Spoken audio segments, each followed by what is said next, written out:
Continuamos hoy, amigo oyente, nuestro viaje por la segunda epístola del apóstol Pedro y llegamos al capítulo 3. Y tenemos ante nosotros tres divisiones principales en este capítulo.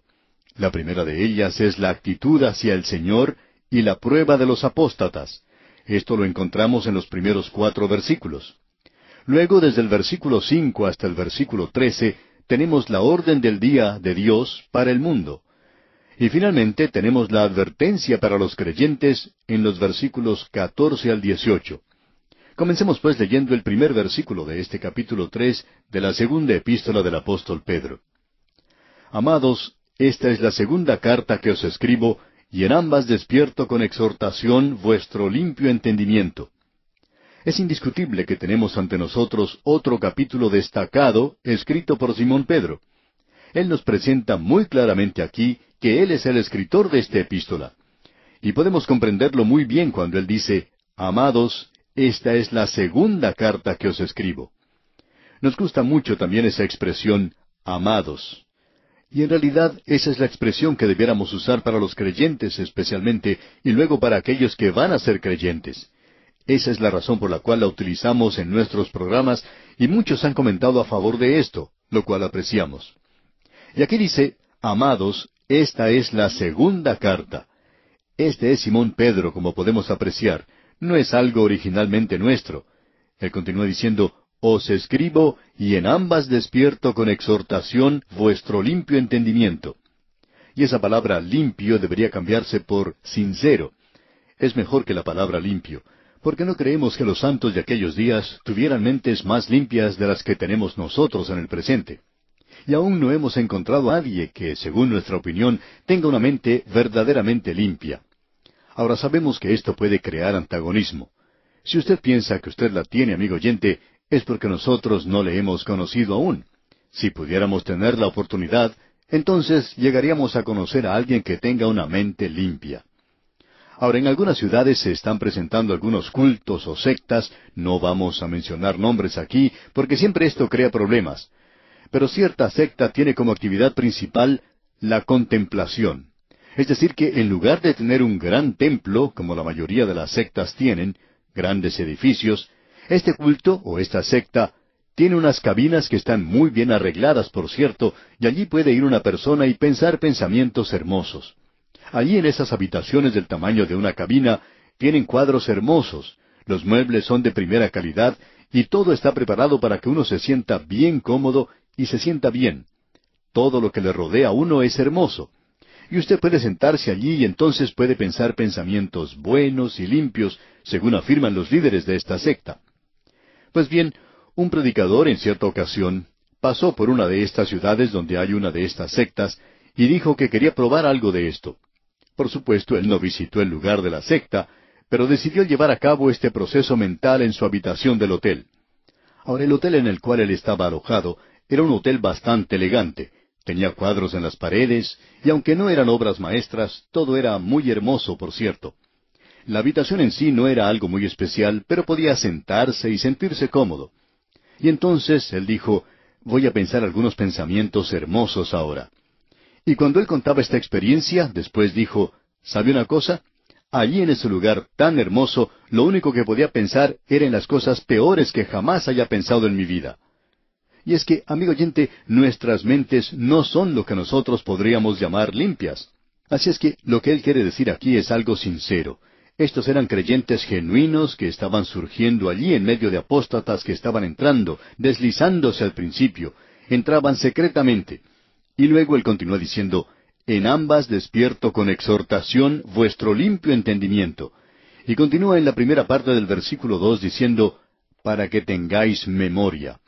Esto no es algo nuevo a lo cual él está haciendo referencia ahora. Él quiere hacerlos recordar. Cierto hombre dijo en una ocasión, yo tengo una memoria muy buena. El problema es que mi forma de olvidar es también muy buena. Bueno, ese es el problema que muchos de nosotros tenemos. Y de paso digamos que también lo tenía Simón Pedro. Él nos podía informar esto por su propia experiencia. Usted recuerda que él negó al Señor la noche que le tomaron prisionero. Y en medio de la multitud, esa noche, él se olvidó en cuanto al hecho de que el Señor Jesús dijo que le iba a negar. Y se nos dice allá en el Evangelio según San Lucas, capítulo 22, versículo 61, entonces, vuelto el Señor, miró a Pedro, y Pedro se acordó de la palabra del Señor que le había dicho, antes que el gallo cante, me negarás 3 veces. ¿Ve usted? Pedro se había olvidado todo en cuanto a eso. Ahora él recuerda las palabras del Señor. Él tenía las mismas debilidades que tenemos nosotros. Así es que él dice, en ambas, o sea, en ambas cartas que ha escrito, despierto con exhortación vuestro limpio entendimiento para que tengáis memoria. Ahora, ¿qué es lo que él quiere que ellos recuerden? Aquello que se les había enseñado. En el versículo 2 dice, para que tengáis memoria de las palabras que antes han sido dichas por los santos profetas, y del mandamiento del Señor y Salvador dado por vuestros apóstoles. Los santos profetas, dice Pedro. Y aquí se refiere a los escritores del Antiguo Testamento. Amigo oyente, Simón Pedro no se colocaba a sí mismo en la posición donde él pudiera decir que era superior a todos los demás apóstoles. Él dice que era uno de ellos nada más. Sencillamente uno de ellos. Y dice, del mandamiento del Señor y Salvador dado por vuestros apóstoles. Ahora notemos aquí algo que es de suma importancia. Él dice que quiere hacerles recordar de los escritores del Antiguo Testamento, de los santos profetas, que ellos fueron los que escribieron esas cosas. Nosotros que somos apóstoles hemos escrito de esto, afirma Pedro. Y antes de concluir con su epístola, Pedro se referirá a las cosas que escribió Pablo el apóstol. Así es que él incluirá a Pablo en esto, que todos ellos han hablado de ese tema. Ahora, ¿cuál es el tema del cual él está hablando aquí? En el versículo 3 leemos, sabiendo primero esto, que en los postreros días vendrán burladores, andando según sus propias concupiscencias. Usted y yo, amigo oyente, estamos viviendo en los días postreros, y estos van a continuar hasta el período de la gran tribulación después que la iglesia haya partido. Él llama a esto los postreros días. Y dice, sabiendo primero esto, que en los postreros días vendrán burladores. Y aquí se refiere a estos burladores. Estos son los apóstatas que él describió nítidamente allá en el capítulo 2. Estos son aquellos que parecen ser miembros de las iglesias. Algunos hasta ocupan el púlpito. Y Pedro añade, vendrán burladores andando según sus propias concupiscencias, sus propios deseos, sus propias lujurias.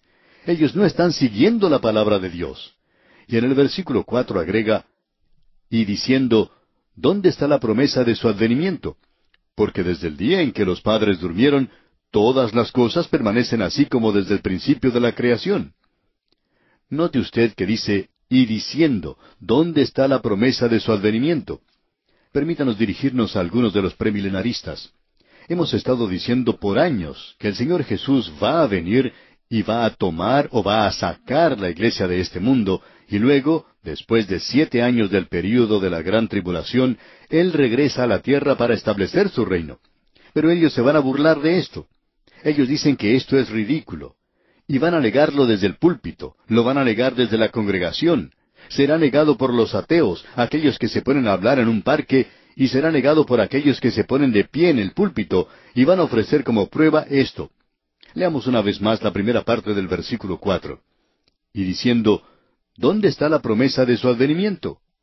Ahora, ¿qué fue lo que escribieron los profetas del Antiguo Testamento?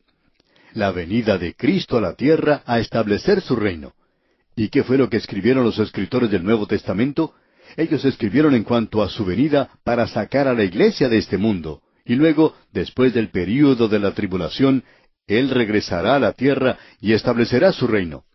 Ninguno de los escritores del Antiguo Testamento escribieron en cuanto a la iglesia.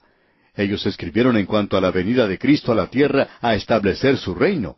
Y fue el Señor Jesucristo quien dijo, yo vengo a sacarlos de este mundo. Y Él dijo, voy pues a preparar lugar para vosotros. Y ese lugar, amigo oyente, no está aquí en la tierra. Él no fue al otro lado del Monte de los Olivos para preparar un lugar. Si hubiera hecho eso, por cierto que sería un lugar bastante desolado. Él no fue allí. Él regresó al cielo y dijo, voy pues a preparar lugar para vosotros. Y si me fuere y os preparare lugar, vendré otra vez y os tomaré a mí mismo, para que donde yo estoy, vosotros también estéis. Nosotros vamos a ir a estar con Él algún día en algún lugar del cielo. Hay algunos que preguntan qué distancia recorrerá en su descenso. Eso no nos preocupa, porque para entonces nadie sufrirá de acrofobia, lo cual es el miedo a las alturas. Nosotros no vamos a tener que volar en un avión, ni tenemos que subir en una cápsula espacial para ser llevados por Él. Él se encargará de todo eso. Estamos en sus manos de todos modos, y Él nos expresó claramente que no pereceríamos jamás, ni nadie nos arrebataría de sus manos. No creemos que el subir con Él sea algo peligroso. No nos preocupa ese viaje en lo más mínimo. Ahora, el apóstol Pedro está hablando aquí de su advenimiento. Este advenimiento en el Antiguo Testamento era su advenimiento a la tierra. En el Nuevo Testamento es el advenimiento, en primer lugar, para sacar a la iglesia, y luego regresar a la tierra y establecer su reino en la tierra. Y ahora tenemos aquí la prueba que los burladores van a ofrecer, y que es el argumento que prevalece más en el presente.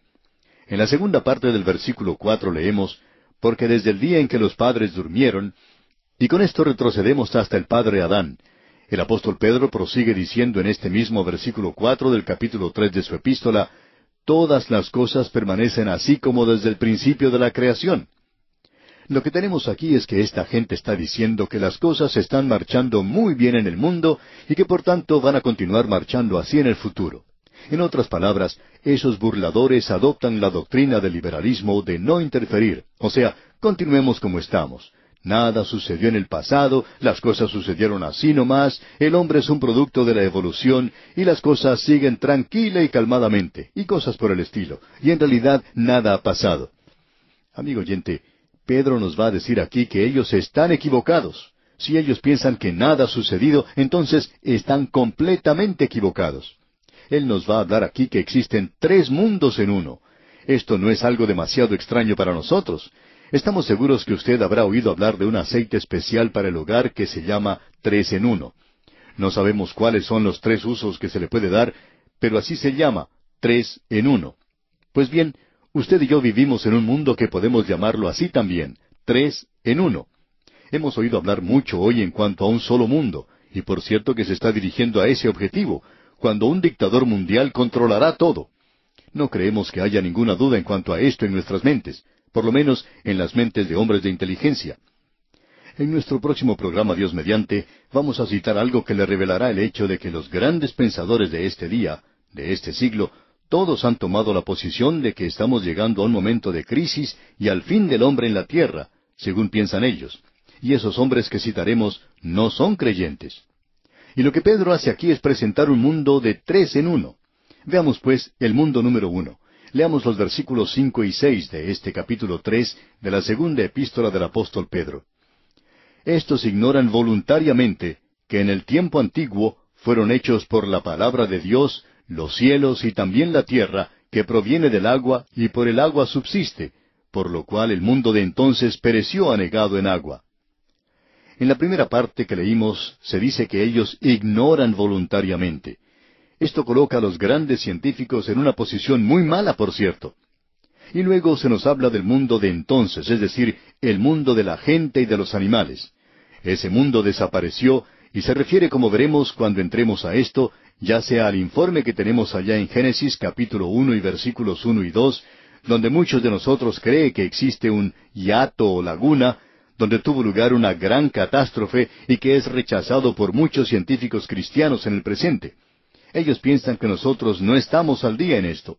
La verdad, amigo oyente, es que esas personas, esos científicos, cambian cada 5 años. La ciencia ha cambiado mucho desde que nosotros fuimos al colegio. Pero nunca hemos aceptado eso. Nunca hemos aceptado la evolución y nunca hemos aceptado muchas grandes teorías. Así es que no hemos cambiado, pero la ciencia sí cambia. Ahora, la palabra de Dios no cambia. Y nosotros vamos a hablar en cuanto al mundo que fue. Ahora, este pudo haber sido el mundo antes de que el hombre fuera colocado en él, o puede referirse al diluvio del día de Noé. Y nosotros personalmente nos inclinamos a ese punto de vista. Se refiere a esa generación que pereció. Luego tenemos el mundo número 2. Y usted y yo, amigo oyente, vivimos en el mundo número 2. Ahora el versículo 7 dice, «Pero los cielos y la tierra que existen ahora están reservados por la misma palabra, guardados para el fuego en el día del juicio y de la perdición de los hombres impíos». Vamos a regresar a estos versículos, Dios mediante, en nuestro próximo programa. «Pero los cielos y la tierra que existen ahora están reservados por la misma palabra, guardados para el fuego en el día del juicio y de la perdición de los hombres impíos. Amigo oyente, su mundo y el mío nunca será destruido por un diluvio. Hay algunas zonas de este mundo que sufren de grandes inundaciones. Nos imaginamos que las personas que viven en esas zonas, que se acostaron a dormir y luego se despertaron y encontraron que el agua ya tenía 0,5 metro de profundidad en sus habitaciones, se subieron al techo de sus casas y lo primero que pensaron era que otra vez se repetía la historia, que otra vez había un diluvio universal. Pero eso no ha tenido lugar, sino una vez, según sabemos nosotros. Y así fue como este mundo fue destruido. El mundo en el cual usted y yo vivimos, amigo oyente, será destruido, pero por fuego. Una cosa completamente diferente. Y ya vamos a ver qué es lo que eso quiere decir exactamente. Ahora hay un tercer mundo, y ese mundo aún no ha aparecido en la escena. Y en el versículo 13 de este capítulo 3 de la segunda epístola del apóstol Pedro leemos: Pero nosotros esperamos, según sus promesas, cielos nuevos y tierra nueva, en los cuales mora la justicia. Este mundo en el cual usted y yo vivimos, amigo oyente, nunca tendrá justicia. La tendrá solo cuando exista un nuevo cielo y una nueva tierra. Todo lo que se hace hoy en día es empujarnos a todos nosotros a un solo mundo. Se está preparando el camino para un dictador, y su lema será algo parecido a esto: unión o perdición, federación o desintegración, unirse o explotar. Y eso es lo que se ha comunicado hasta el presente. Bien, regresemos ahora y observemos el mundo que existió. El mundo que ahora es, lo contemplaremos Dios mediante en el próximo programa. Y también el mundo que será. No tenemos mucho tiempo tampoco para ver el mundo que fue. Pero usted y yo, amigo oyente, vivimos en un mundo hoy que tiene ciertas cicatrices del pasado, de un juicio pasado. Usted posiblemente lo pueda observar en algunas montañas, en algunos cañones o en algunos terrenos rocosos. Usted puede recorrer grandes distancias y notar que una catástrofe muy grande tuvo lugar en alguna época en el pasado. No estamos preparados en este programa para entrar en detalles en cuanto a esto. Solo podemos decir que algo ha sucedido y que eso es bastante obvio. Y luego tenemos otra gran verdad, y esta es que en áreas montañosas uno a veces puede encontrar conchas y caparazones de crustáceos, y uno no puede tener eso sin tener agua de mar en algún lugar. Y en las montañas, por supuesto, no ha habido agua de mar por mucho, mucho tiempo. Pero allí se encuentran estas conchas. Estamos seguros que aún los científicos pueden decirnos que esta tierra, en una época, estuvo cubierta por la mar. Así es que, probablemente el diluvio cubrió toda la tierra en una ocasión. Amigo oyente, donde quiera que usted vaya hoy, puede encontrar evidencia de eso. Eso es lo que podemos decir en cuanto al mundo que fue, el mundo que existió. Vamos a hablar un poquito más de esto en nuestro próximo programa, y también en cuanto al mundo que es y al que será, al que vendrá. Y llegaremos así a la conclusión de esta segunda epístola del apóstol Pedro.